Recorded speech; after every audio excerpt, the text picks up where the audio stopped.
ఈ మధ్య ఉష మూడిగా ఉంటోంది. ఇది వరకు లేని చిరాకు బయటికి కనబడుతోంది అంది వైదేహి. అనంత చదువుకి పై ఊరికి వెళ్ళినప్పటినుంచి ఆ చిరాకు ఎక్కువైందా అన్న అనుమానం వస్తోంది. అదీగాక ఇది వరలో ప్రతిరోజు హాస్పిటల్కి టెన్షన్గా 9 గంటలకి చేరుకునేది. ఇప్పుడు అలా కాదు. కొన్ని రోజులు హాస్పిటల్కి వెళ్లకుండా ఇంట్లోనే ఉండిపోతుంది అన్నాడు రామారావు. నాకు మరో సందేహం. ఏంటది? నేను కళ్ళు తిరిగి కిందపడి చెయ్యి విరగొట్టుకున్న దగ్గర నుంచి ఆమె పద్ధతిలో మార్పొచ్చిందా? సందేహం, అనుమానం పదాల్ని వాడుతున్నావు. అయినదానికి కాందానికి అనవసరమైన సంకోచాల్ని పెట్టుకుని వాటిని బయటికి వ్యక్తపరచుకో, లోపలే దాచుకో. కసిరినంత పనిచేశాడు రామారావు. వేళకోళంగా ఉందా? దేశం కాని దేశంలో మీతో కాకపోతే ఇంకెవరితో నా కష్టాన్ని చర్చించాలి? సర్లేండి, మీకు టీ టైం అయింది అంటూ లేచింది వైదేహి. అర్జునుని బాణం కర్ణుని మీద వాలితే కర్ణుడు విలవిల్లాడినట్టు రామారావు శరీరమంతా ఒక్కసారి విలవిల్లాడింది. రాహుకాలం యమగండాల మాట ఎలా ఉన్నా సరిగ్గా 4 గంటలకి పొరుపు మీద నుంచి లేచి మీ ఒంటికి మంచిది అంటూ ఆ దిక్కుమాలిన గ్రీన్ టీ అస్త్రాన్ని నా మీద ప్రయోగిస్తుంది వైదేహి అనుకున్నాడు రామారావు. అదేదో సినిమాలో హీరో కాంతారావో ఇంకెవరో తల మీద మూలిక లాంటిదేదో పెట్టుకుంటే కావలసినంతసేపు మాయమైనట్లు తను రోజు 4 గంటలకి మాయమైతే బాగుండు అనుకున్నాడు. ఆ అబ్బాయి మరిచిపోయినట్లున్నాడు, బిస్కట్లు లేవు అంటూ కాగుతున్న నీళ్లతో ఉన్న మగ్గునందించింది వైదేహి. ఇది మీ వంటికి మంచిది అన్న నమ్మకంతోనే తన హితవు కోరే టీ ఇస్తుంది వైదేహి.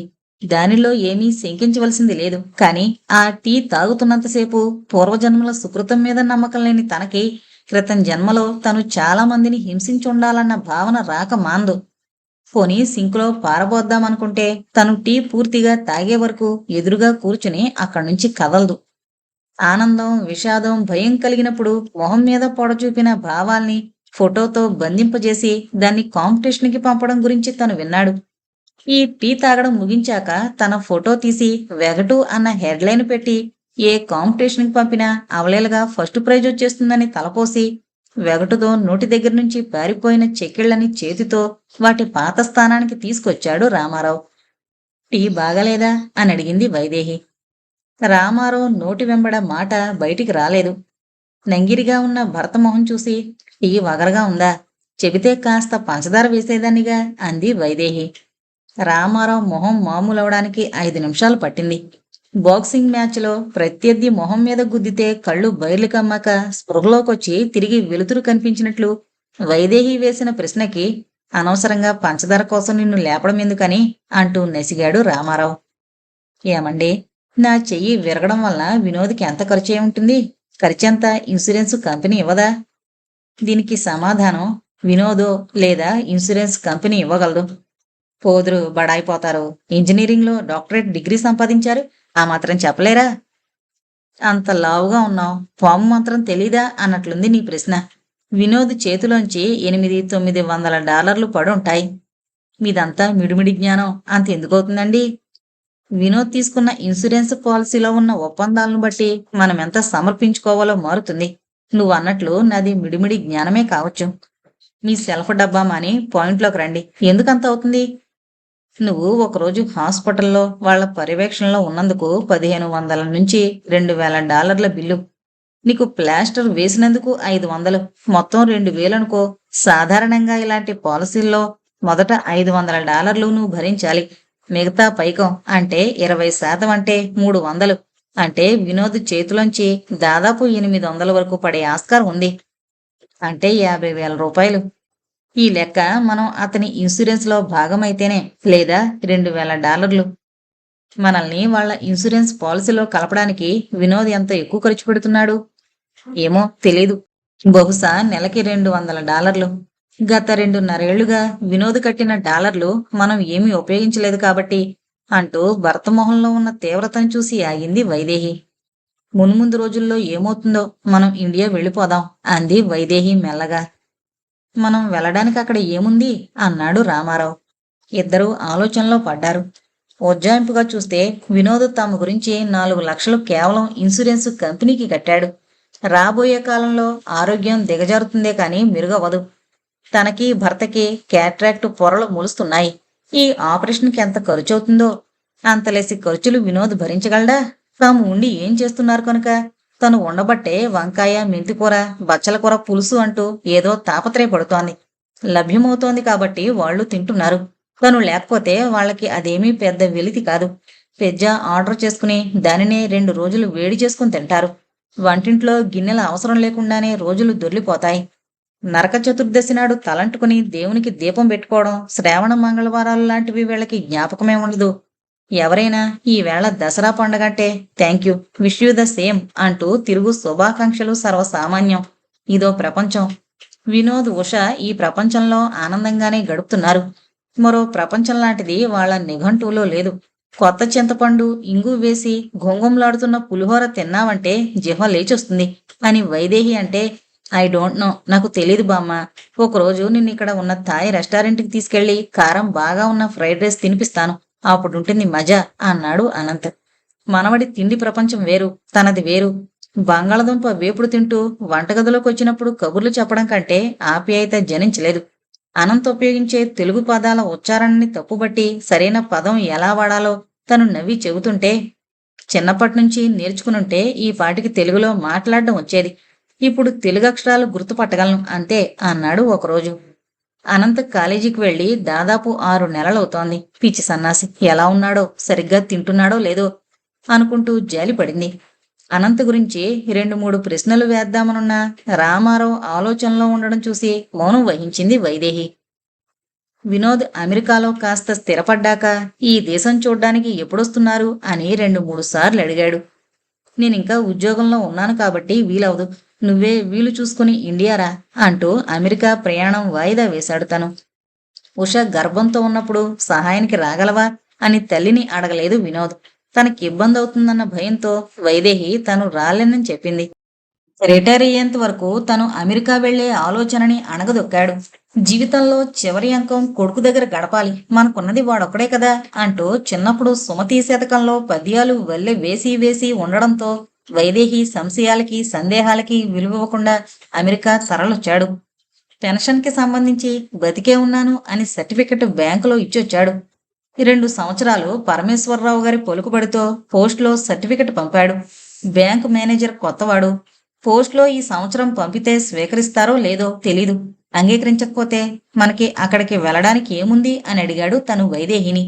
పెరిగిన డిఏలో నెలకొస్తున్న 40,000 పెన్షన్ తగిన కారణం కాదా? వనజక్కుంది. వైదేహికి 2 సోదరులున్నారు. వాళ్ల పిల్లలున్నారు. ఇల్లు కట్టుకుని కృష్ణారావు అన్నయ్య అక్కడే ఉన్నాడు. అక్కడ ఏముంది అనుకుంటే ఏమీ కనిపించదు. అక్కడ లేందేంటి అని ప్రశ్నించుకుంటే అన్నీ ఉన్నట్లు కనిపిస్తున్నాయి. వినోద్ అమెరికాలో స్థిరపడ్డాక తననిప్పుడు మూటాముల్లే పట్టుకుని వచ్చేయండి అనలేదు.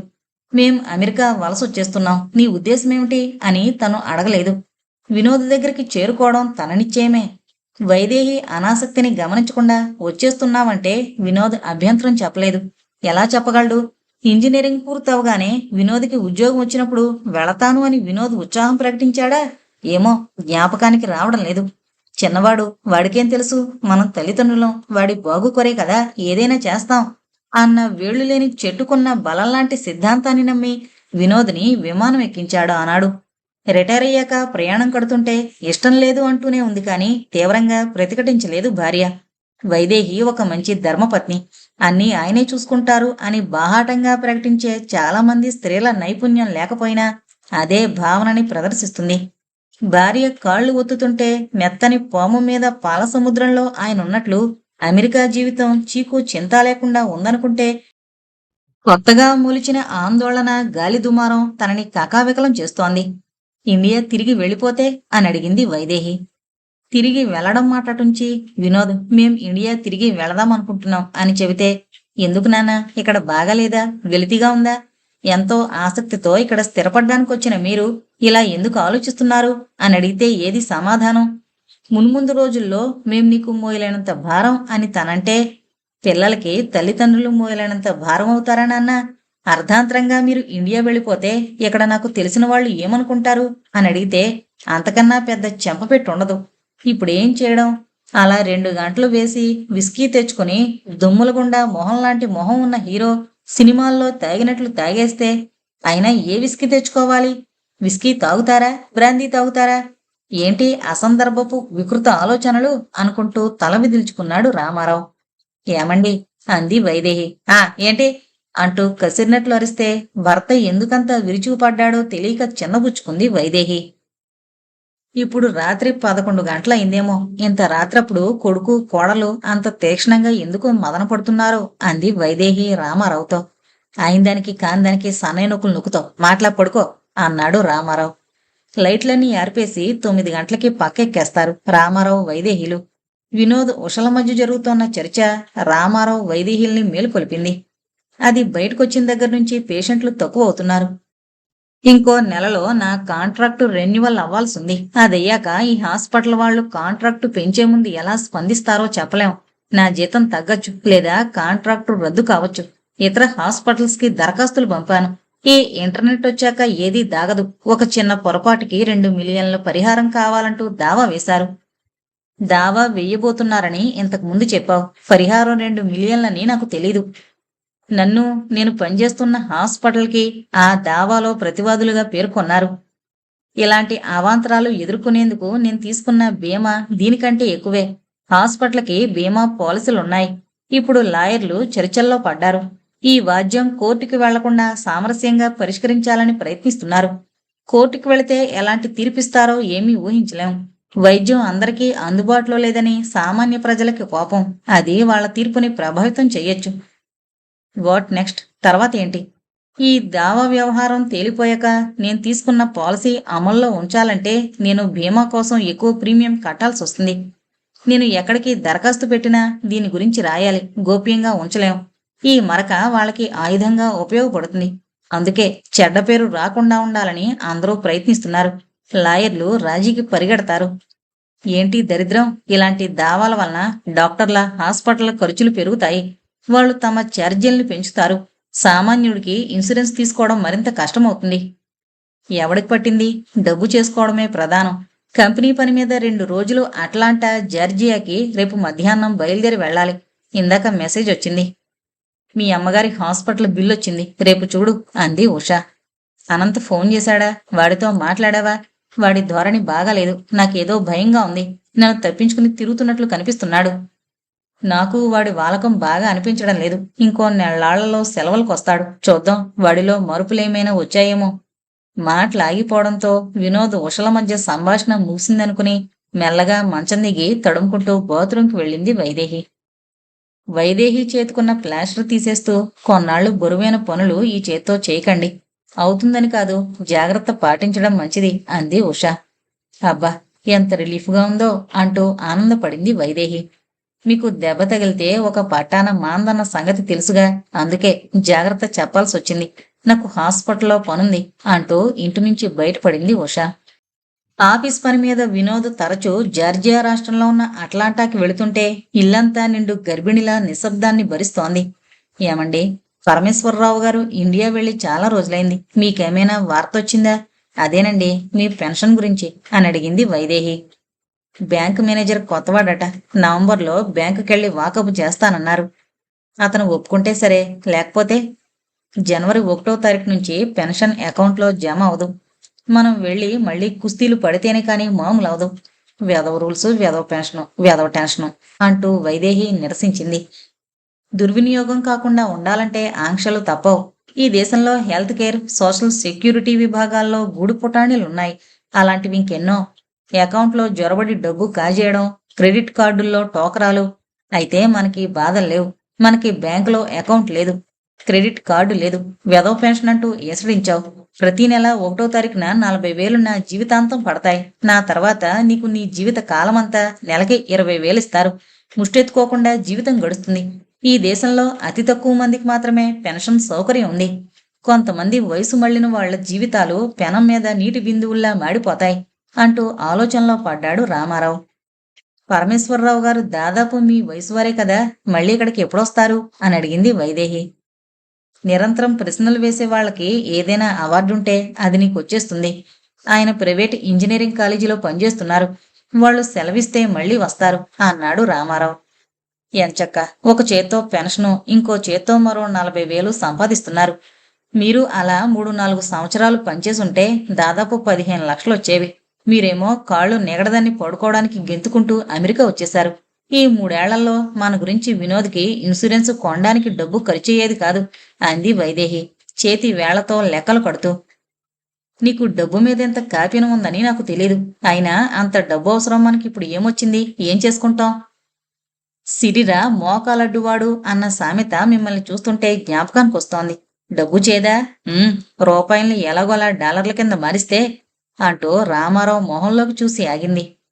మనం జీవితంలో ఎన్నో నిర్ణయాలు తీసుకుంటాం. అప్పుడు తీసుకున్న నిర్ణయాల వలన తర్వాత కాలంలో జరిగిన సంఘటనలు, పర్యవసానాలు మనం ఊహించినట్లు జరగకపోవచ్చు. బెడిసి కొడతాయి. ఇప్పుడు నువ్వు మన పాత నిర్ణయాల మీద శవపరీక్ష చేస్తున్నావు.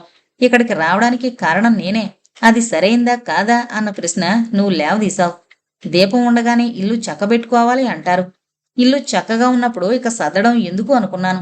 అప్పుడప్పుడు నువ్వు సందేహాలు వ్యక్తపరిచినప్పుడు ఇక్కడ పరిస్థితులు పరికించి చూస్తే నాకు కొన్ని అనుమానాలొస్తున్నాయి. చూద్దాం అన్నాడు రామారావు. ఏం చూడ్డమో చూద్దామంటూ ఆలోచనలో పడతారు. సిగరెట్ ప్యాకెట్ తెచ్చుకుని సిగరెట్ పొగని బయటికి వదలండి. ఫిలాసఫర్ ఫోజొస్తుంది. చిరాకుగా వంటగదిలోకి నడిచింది వైదేహి. రుసరుసలాడుతూ వంటింట్లోకి వెళుతున్న వైదేహిని ఆశ్చర్యంగా చూశాడు రామారావు. ఉషా, ఇక్కడున్న మా కంపెనీ మూసేస్తున్నారు. మా కంపెనీ ఇంకో కంపెనీ కలిసి కొత్త కంపెనీ ఏర్పడింది. ఈ కంపెనీ ఖాతాదారులు ఎక్కువ మంది జార్జియాలోనే ఉన్నారు అన్నాడు వినోద్. అయితే మీ సంగతేంటి? నన్ను జార్జియా ఆఫీస్కి మారమన్నారు. వద్దంటే ఉద్యోగం పోతుంది. ఇది చాలా ఘోరం. నా పరిస్థితి గుడ్డిలో మెల్ల. చాలా మందికి 2 వారాల నోటీస్ ఇచ్చారు. ఇక్కడ ఏదైనా ఉద్యోగం చూసుకోకూడదు. మీకు అనుభవం ఉంది కదా. ప్రయత్నం చెయ్యొచ్చు. 1-2 నెలల్లో ఉద్యోగం దొరకచ్చు. కానీ ఆ కొత్త కంపెనీలో ఎలాంటి హెల్త్ ఇన్సూరెన్స్ అమలు పరుస్తున్నారో చెప్పలేం. చిక్కుల్లో పడచ్చు. ఉదాహరణకి మా అమ్మా నాన్నల సంగతే తీసుకో. దరఖాస్తు పెట్టేటప్పుడు నేను మా అమ్మకి మధుమేహం ఉందని రాయలేదు. కొత్త కంపెనీలో ఉన్న హెల్త్ ఇన్సూరెన్స్ ఈ విషయంలో అభ్యంతరం చెప్పొచ్చు. ఒక కంపెనీ నుంచి మరో కంపెనీకి మారేటప్పుడు ఒబామా ప్రభుత్వం కొన్ని వెసులుబాట్లని కలిగించింది. కానీ ఉద్యోగం వదిలేస్తే ఏమవుతుంది తెలీదు. ఒక కంపెనీ నుంచి ఇంకో కంపెనీకి మారడం, ఉద్యోగం వదిలేసి ఇంకో కంపెనీలో చేరడం కన్నా తేలిక. అందుచేత నాకు జార్జియా వెళ్లడం కంటే ఇంకో మార్గం లేదు. సోమవారం ఉదయం విమానంలో వెళతా. తిరిగి శుక్రవారం రాత్రికొస్తా. ఈలోగా ఇక్కడ ఏదైనా దొరుకుతుందేమోనని ప్రయత్నిద్దాం అన్నాడు వినోద్. ఇన్సూరెన్స్ కంపెనీల మధ్య ఒప్పందం కుదిరింది. ఈ కేసు విషయం బహిర్గతం చేయకుండా ఉంచడానికి వాళ్లు ఒప్పుకున్నారు. అధికారికంగా ఈ వాద్యం ఉందని నమోదవదు. వాళ్ళు అడిగిన 2 మిలియన్లు వాళ్ళకి ముట్టబోతున్నాయి అంది ఉషా. రోజులు బాగా లేవంటుంటారు కొందరు. ఇది అలాంటిదే కాబోలు. ఈ శని ఆదివారాల్లో లివర్మోర్ దేవాలయంలో పూజ చేయిద్దాం. అత్తయ్యని మావిని అక్కడికి తీసుకువెళ్ళినట్టుంటుంది. పొరుపు మీద అటు ఇటు కదులుతూ నిద్రపట్టని వైదేహి, ఏమండోయ్, కోడలు మనల్ని గుడికి తీసుకువెళ్తుందట అంటూ భుజంతో భర్తని పొడిచింది. దానికి ఏం సమాధానం చెప్పాలో తెలియక రామారావు మౌనం వహించాడు. ఉషలో వచ్చిన మార్పు రామారావు వైదేహిల్ని ఆశ్చర్యపరుస్తోంది.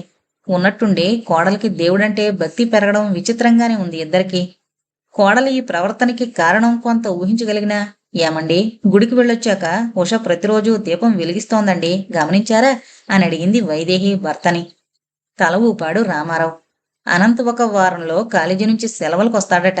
వాళ్ల మాటల వల్ల ఇది తెలిసింది. కాని వాడు రాబోతున్నాడన్న ఉత్సాహం, ఆనందం వాళ్లలో కనపడలేదు.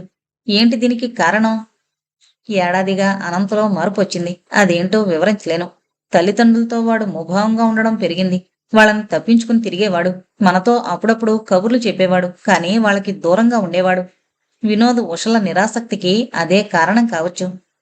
ఆ వయసులో ఉండే విప్లవ ధోరణి కాని, ఉత్సాహం కాని అనంతలో కనిపించలేదు.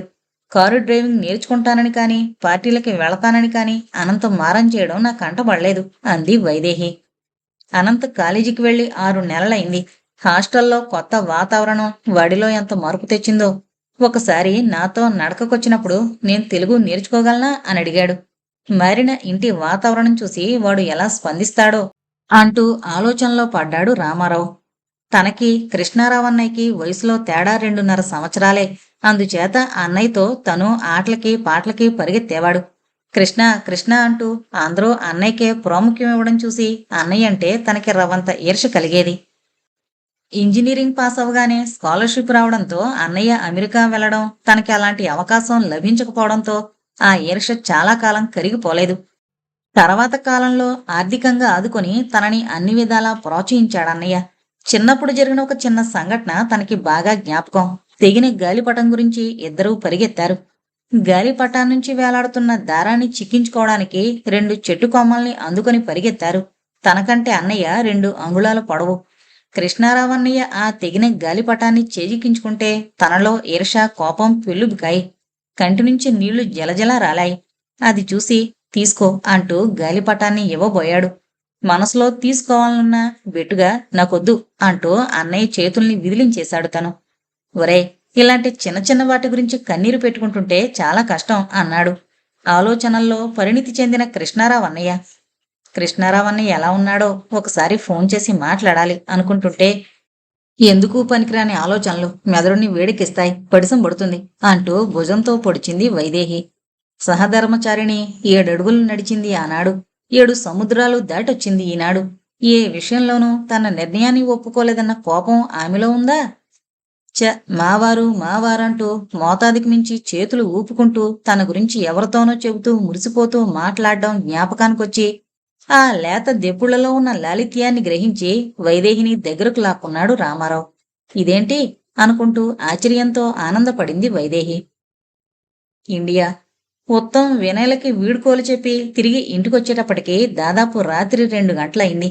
అయినా అలవాటు ప్రకారం ఉదయమే తెలివొచ్చింది కృష్ణారావుకి. స్టవ్ మీద పాలు కాగడానికి ఉంచి పళ్ళు తోముకుని గెడ్డం గీసుకుంటుంటే చర్మం తెగి రక్తం కారడం ఆరంభమైంది. బొట్నం వేలిని తెగిన చోట బలంగా నొక్కితే కాని రక్తం కారడం ఆగలేదు. పొయ్యి మీద పాలు పెట్టానన్నది జ్ఞాపకానికొచ్చి వడివడిగా వంటగదిలోకొచ్చి చూస్తే పొంగగా మిగిలిన పాలు స్టవ్ మీద మరుగుతున్నాయి. స్టవ్ ఆఫ్ చేసి కాఫీ కలుపుకుని రక్తం ఇంకా చిమ్ముతుందేమోనని అద్దంలోకి పరీక్షగా చూశాడు.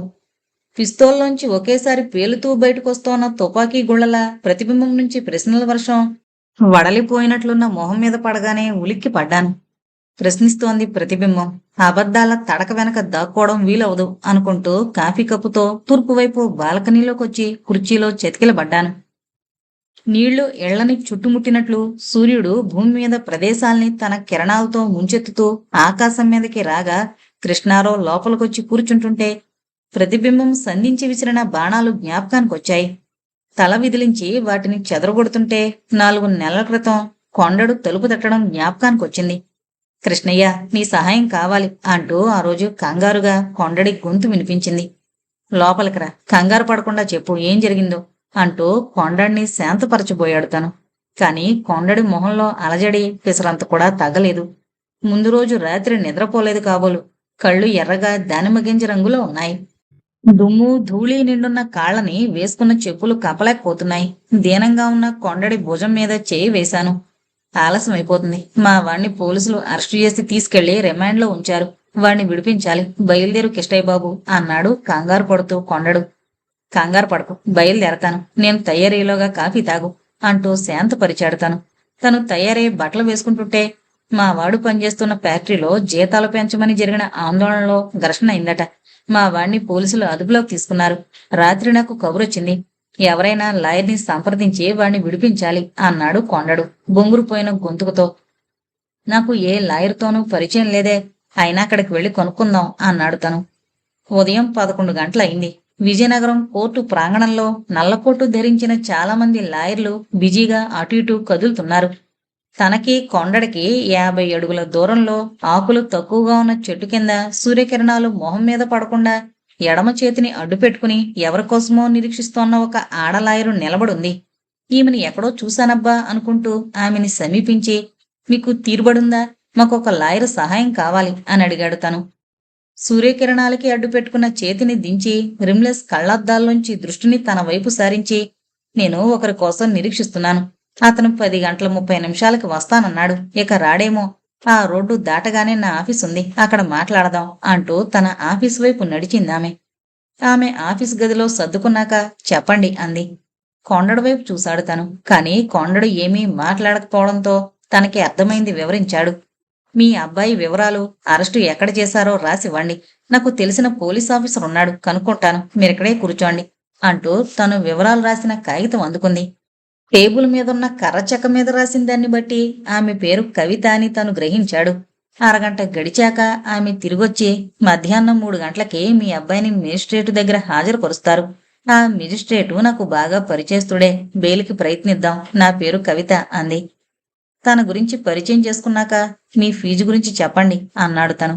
మరీ ఎక్కువ కాదు. Don't worry. 3 గంటలకు రండి అంది కవిత కుర్చీలోంచి లేస్తూ. మధ్యాహ్నం 3 గంటలకి ఆమెని కలిస్తే, సారీ, ఈవేళ మీ వాడి కేసు చూసేసరికి సాయంకాలం అవుతుంది. బెయిలు అనుమతించిన విడుదల ఈ వేళ అవదు అంది కవిత. నిశితంగా ఆమె వైపు చూశాడు తను.